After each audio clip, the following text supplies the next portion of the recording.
നമസ്കാരം. എല്ലാ സുഹൃത്തുക്കൾക്കും നമ്മുടെ പുതിയ വീഡിയോയിലേക്ക് സ്വാഗതം. ഞാനിപ്പോൾ റോക്തം പാസിൽ നിന്ന് അടൽ ടണലിലേക്കുള്ള യാത്രയിലാണ്. റോഡുകൾ ചില ഭാഗത്ത് അല്പം മോശമാണെങ്കിലും കൂടുതൽ ഭാഗത്തും നല്ല റോഡുകൾ തന്നെയാണ്. ഇവിടുത്തെ കാലാവസ്ഥയാണ് പ്രധാന വില്ലൻ.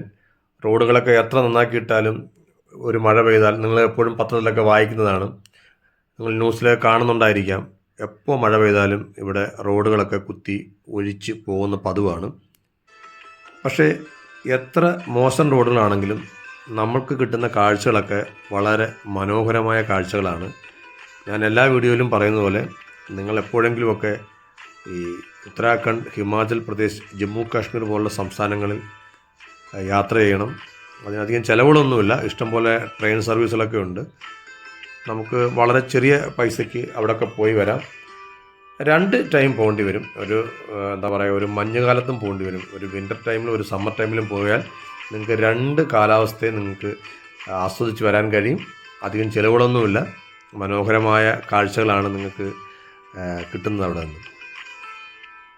അപ്പോൾ ഈ ടണൽ ലോകത്ത് തന്നെ ഏറ്റവും ദൈർഘ്യമേറിയ ടണലാണ് അടൽ ടണൽ.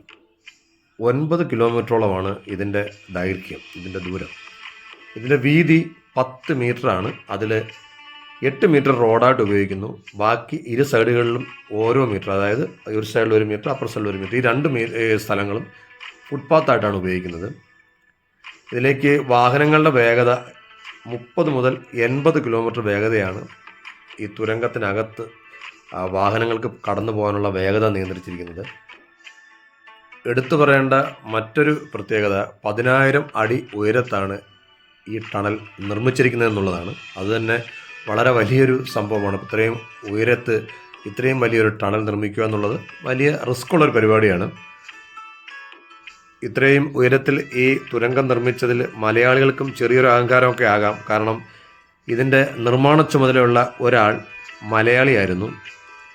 കണ്ണൂർ എച്ചൂർ സ്വദേശി KP പുരുഷോത്തമൻ. അദ്ദേഹം ബോർഡർ റോഡ്സ് ഓർഗനൈസേഷൻ്റെ ചീഫ് എഞ്ചിനീയർ ആയിരുന്നു.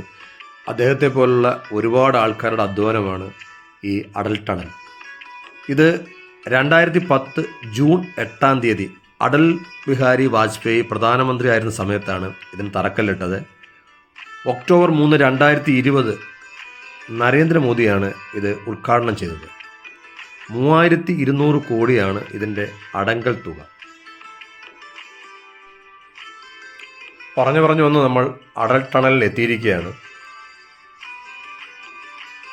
ഈ ടണലിൻ്റെ ഒരു പ്രധാന ഗുണം എന്താണെന്ന് വെച്ച് കഴിഞ്ഞാൽ, മണാലിയിൽ നിന്ന് ലേയിലേക്ക് പോകാൻ 112 കിലോമീറ്റർ ആയിരുന്നു.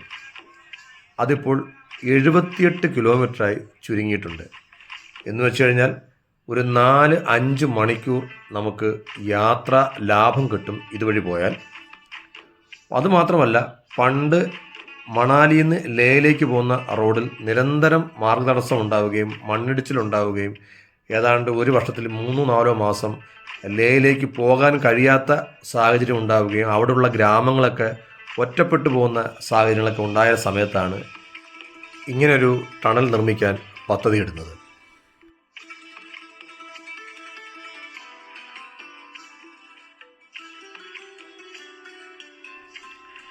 അടൽ ടണലിൽ വരുന്നവർ പ്രധാനമായിട്ടും ഇവിടെ നിന്നാണ് ഫോട്ടോസൊക്കെ എടുക്കാറുള്ളത്. ഫോട്ടോസും വീഡിയോസൊക്കെ എടുക്കുന്നത് ഇവിടെ നിന്നാണ്.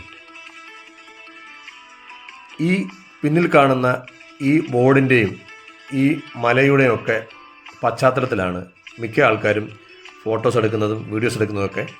നിങ്ങൾ അങ്ങനെയുള്ള വീഡിയോസും ഫോട്ടോസും ആയിരിക്കും കൂടുതൽ കണ്ടിരിക്കുകയും ചെയ്യുന്നത്.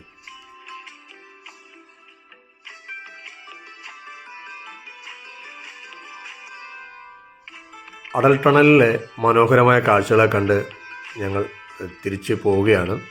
ഇനി ഞങ്ങൾ നേരെ പോകുന്നത് നാഗർ കാസിൽ എന്ന് പറഞ്ഞ കോട്ടയിലേക്കാണ്. മണാലിയിൽ വരുന്നവർ തീർച്ചയായിട്ടും കണ്ടിരിക്കേണ്ട ഒരു കോട്ട തന്നെയാണ് നാഗർ കാസിൽ.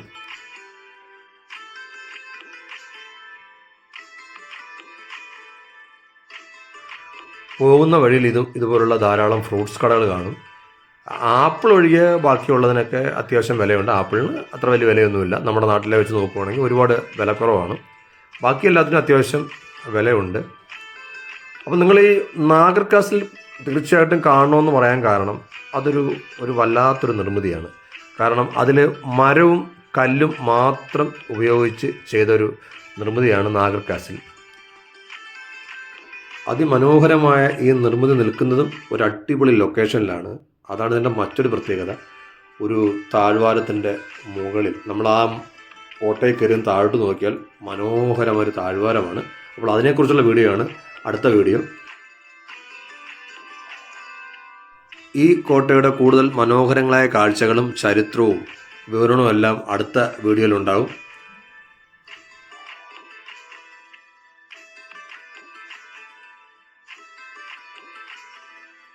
അപ്പോൾ ഈ വീഡിയോ ഇവിടെ വെച്ച് അവസാനിക്കുകയാണ്. ഈ വീഡിയോ നിങ്ങൾക്ക് ഇഷ്ടപ്പെട്ടാൽ ലൈക്ക് ചെയ്യണം, ഷെയർ ചെയ്യണം, കമൻറ്റ് ചെയ്യണം. ഒപ്പം സബ്സ്ക്രൈബ് ചെയ്യുന്ന കാര്യം ഒന്ന് പരിഗണിക്കുകയും വേണം.